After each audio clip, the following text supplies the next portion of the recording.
আসসালামু আলাইকুম প্রিয় দর্শক, তারেক রহমানের একটা সাক্ষাৎকার যেটা বিবিসি বাংলায় আজ সকালে প্রচারিত হয়েছে।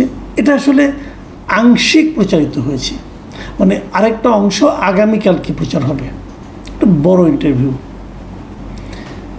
এবং আংশিক যে আজকে যতটুকু প্রচার হয়েছে সেটুকু নিয়ে আজকে আমি আসলে কথা বলতে চাই। এবং আমার কাছে কতগুলি পয়েন্ট মনে হয়েছে পুরো ইন্টারভিউটা দেখে। উনি এখানে অনেকগুলো ইস্যু নিয়ে কথা বলেছেন। যিনি মাস্টার মাইন্ড নিয়ে কথা বলেছেন, এই আন্দোলনের মাস্টার মাইন্ড কে ছিল।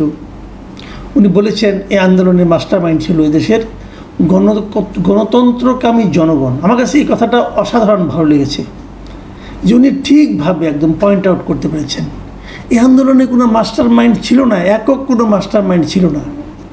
প্রশ্ন আরও ছিল, জানতে চাওয়া হয়েছিল সামনে নির্বাচনে বিএনপি কি এককভাবে করবে নাকি জোটগতভাবে করবে, বিএনপির মনোনয়ন এবার কীভাবে দেওয়া হবে, তারেক রহমান নিজে প্রধানমন্ত্রী পদের প্রত্যাশী কিনা, এই নির্বাচনে খালেদা জিয়ার ভূমিকা কি হতে পারে, তারপরে এই যে সারা দেশে যে দুর্নীতি হচ্ছে এই দুর্নীতিতে বিএনপির যে নামটা উঠে আসছে সেটাকে উনি কীভাবে দেখেন, এবং ভোটারদেরকে ওনারা কীভাবে আশ্বস্ত করবেন যে আগামীতে তারা দায়িত্বে গেলে এই ধরনের চাঁদাবাজি হবে না।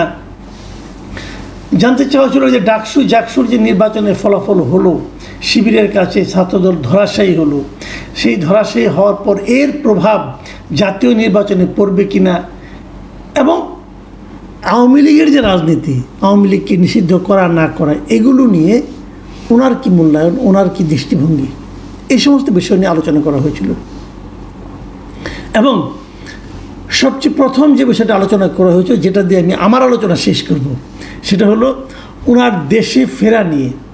উনি দেশে কেন ফিরেন নাই এতদিন, কবে নাগাদ ফিরবেন, এবং খুব দ্রুতই ফিরবেন কিনা, নির্বাচনের সময় ফিরবেন কিনা, এই সমস্ত প্রশ্ন কিন্তু আলোচনায় এসেছিল। সেই আলোচনাটা আমি সবার শেষে করছি। আর তার আগে আমি দু একটা প্রসঙ্গ নিয়ে একটু কথা বলবো। শুরুতে তো বলেই দিলাম যে মাস্টার মাইন্ড উনি জনগণকে দিয়েছেন, এটা খুবই ভালো লেগেছে আমার এই কথাটা। আমি আরেকটা নিয়ে কথা বলবো, চাঁদাবাজি নিয়ে। চাঁদাবাজি নিয়ে উনি বলেছেন যে চাঁদাবাজিটা ক্ষেত্রে ওনারা যে কতজনকে বহিষ্কার করেছেন, শাস্তি ব্যবস্থা নিয়েছেন, এগুলো বলেছেন। প্লাস পাশাপাশি এই যে দখলদারিত্ব, চাঁদাবাজি, এই ব্যাপারে উনি ওনার একটা ব্যাখ্যা দিয়েছেন। এই ব্যাখ্যাটা আমি শুনে আমি একটু হতাশ হয়েছি এই কারণে যে আমার কাছে মনে হয়েছে এই ব্যাখ্যা যেটা দিয়েছেন যে যেমন দুটো ভাই একসঙ্গে জমি নিয়ে ঝামেলা হতো, একজন এতদিন স্বৈরাচারের সাপোর্ট নিয়ে জমি দখল করেছিল, এখন স্বৈরাচার বিদায় হওয়ার ফলে সেই ভাই চলে গেছে, অপর ভাই সেই জমিটা দখল করেছে, অতএব এটাকে অনেকে বলছে দখলদারিত্ব। এই যে কথাগুলো উনি বলেছেন না, আমার কাছে যেটা মনে হয়েছে যে উনি যদি দূরে থাকেন, ওনার কাছে যারা এই খবরগুলি পৌঁছাচ্ছেন সেই লোকগুলি দলের প্রতি তাদের কোনো ফিলিংস কাজ করে না, সেই লোকগুলি ভালো না রে ভাই।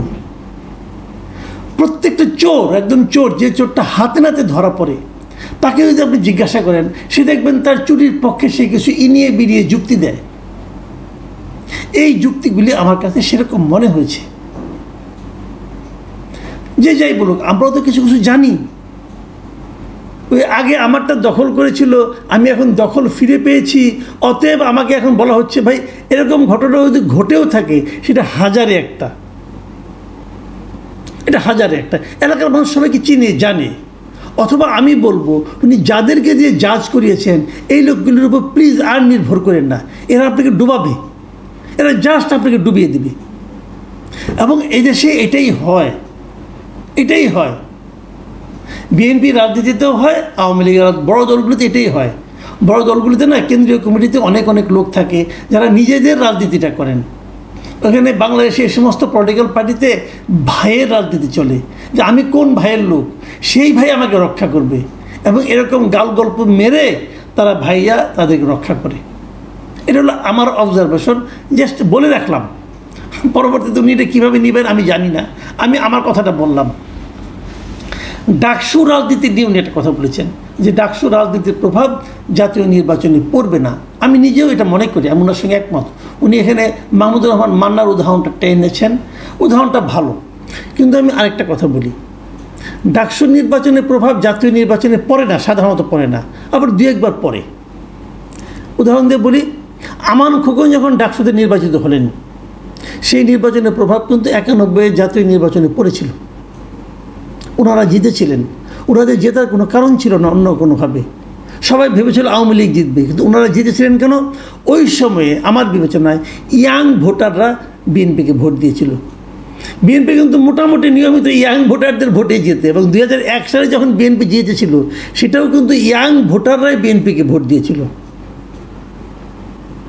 এবং এই দুটো নির্বাচনের সময় বিএনপির ইয়াং যে উইংটা, বিশেষ করে ছাত্রদল, যুবদল, এরা খুবই স্ট্রং ছিল, এদের ভোটগুলো উনি পেয়েছিল।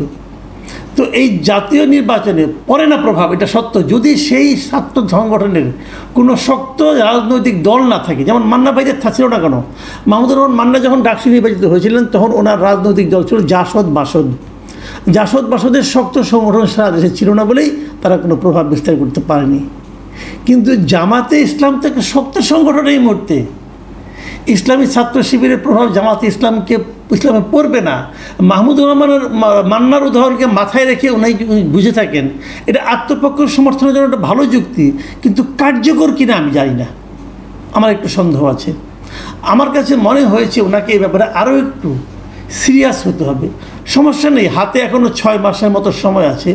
এই সময়ে উনি যদি সিরিয়াস হন অনেক কিছুই ঘটতে পারে। আমি এই ওনার নিয়ে আপনার এই ইন্টারভিউয়ের বক্তব্যটা শেষ করব, দুটো পয়েন্টার বাকি আছে। একটা হলো আওয়ামী লীগ প্রসঙ্গ। আওয়ামী লীগ প্রসঙ্গে উনি কী বলেছেন, আমার কাছে এটাকে অত্যন্ত ঠান্ডা মাথার উনি একটা জবাব দিয়েছেন। উনি এই আওয়ামী লীগ প্রসঙ্গে বলেছেন, ওনার 17 বছরের ইতিহাস বর্ণনা করেছেন, এবং এটা এত টাচি ছিল ওনার বক্তব্যটা, আমি শুনে আমার চোখে পানি এসে গেছিলো যে এত সুন্দরভাবে, এত পরিমিতি বোধ ওনার বক্তব্য আমি পেয়েছি। যে উনি ওনার সেই যে 17 বছরে ওনার উপর যে শারীরিক নির্যাতন চলেছে, ওনার ফ্যামিলির উপর নির্যাতন হয়েছে, ওনার মা ভাই, ওনার বাড়ি, ওনার স্মৃতি, সব কিছুর উপর যেভাবে নির্যাতনটা হয়েছে, উনি যেভাবে অল্প কথায় এত সুন্দরভাবে মেদহীন ভাষায় এটা প্রকাশ করেছেন, আমি খুবই আসলে স্পর্শকাতর হয়ে পড়েছিলাম। এবং উনি ফিনিশিংয়ে কী বললেন যে সমস্ত অপরাধের বিচার হতে হবে। এটা কেবল উনি আবার শেষে বলেছেন কি, শুনুন, উনি বলেছিলেন এটি প্রতিশোধের কোনো বিষয় নয়, এটি ন্যায়ের কথা, এটা আইনের কথা, অন্যায় হলে তার বিচার হতে হয়। অসাধারণ একটা কথা বলে, রাষ্ট্রনায়কোচিত কথা একটা ওনার বলেছেন উনি। আমি ওনাকে ধন্যবাদ দিচ্ছি, এবং এই জন্য দিচ্ছি উনি কিন্তু ব্যক্তিগত শোধ দেওয়ার কথা বলছেন না, উনি বলছেন আইনের শাসন কায়েমের কথা। আমি এই জায়গাটাতে ওনাকে আরেকটা জায়গায় আমি ধন্যবাদ দেবো এই প্রসঙ্গে, সেটা হলো যে উনি এই কথা বলার মাধ্যমে পুরো জাতিকে বুঝিয়ে দিয়েছেন যে আওয়ামী লীগের অত্যাচার কেবল এই জুলাই মাসেই হয়নি। যে ন্যারেটিভটা এখন প্রচার করার চেষ্টা হচ্ছে যে কেবল জুলাই মাসে কি হয়েছে, জুলাই শহীদ, জুলাই আহত, পুরো জুলাই, এর বাইরে আওয়ামী লীগ কিছু করেছে। পূর্ববর্তী 15টা বছর ধরে আওয়ামী লীগ এই কাজ করেছে, এবং সেগুলো নিয়ে কোনো আলোচনা কিছু হারিয়ে যাবে জুলাইয়ের কাছে, তা তো হতে পারে না। সবগুলির বিচার হতে হবে, এবং সেই জিনিসটাই উনি স্পষ্ট করে মানুষের মধ্যে আরেকবার বলিয়ে দিলেন, এবং এই বলার মাধ্যমে মানুষের বিবেচনায় ঢুকিয়ে দিলেন যে ওই 17 বছরকে, ওই 15, ওই সময়টাকে, আওয়ামী লীগের দুঃশাসনটাকে ভুলে গেলে চলবে না। ওটাই ছিল আন্দোলন। আমরা কেবল ফিনিশিংটা নিয়ে মাতামাতি করছি, আন্দোলনটা ওই সময় থেকে গড়ে উঠেছিল।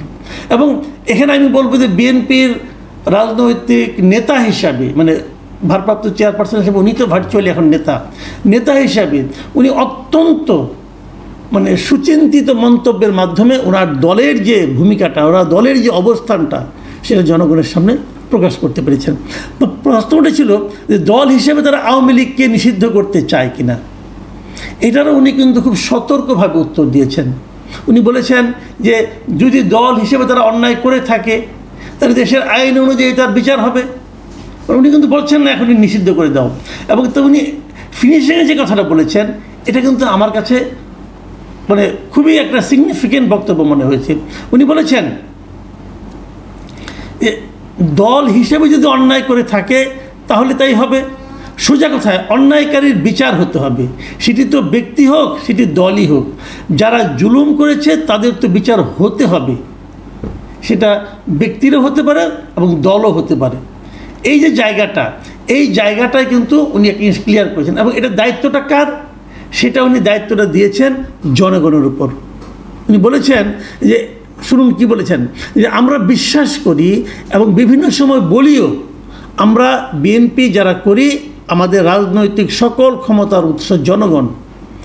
আমি দৃঢ়ভাবে বিশ্বাস করি এবং বিশ্বাস করতে চাই যে দলের ব্যক্তিরা বা যে দল মানুষ হত্যা করে, মানুষ গুম করে, মানুষ খুন করে, দেশের মানুষের অর্থ সম্পদ লুটপাট করে বিদেশে পাচার করে, জনগণ তাদের সমর্থন করতে পারে বলে আমি মনে করি না।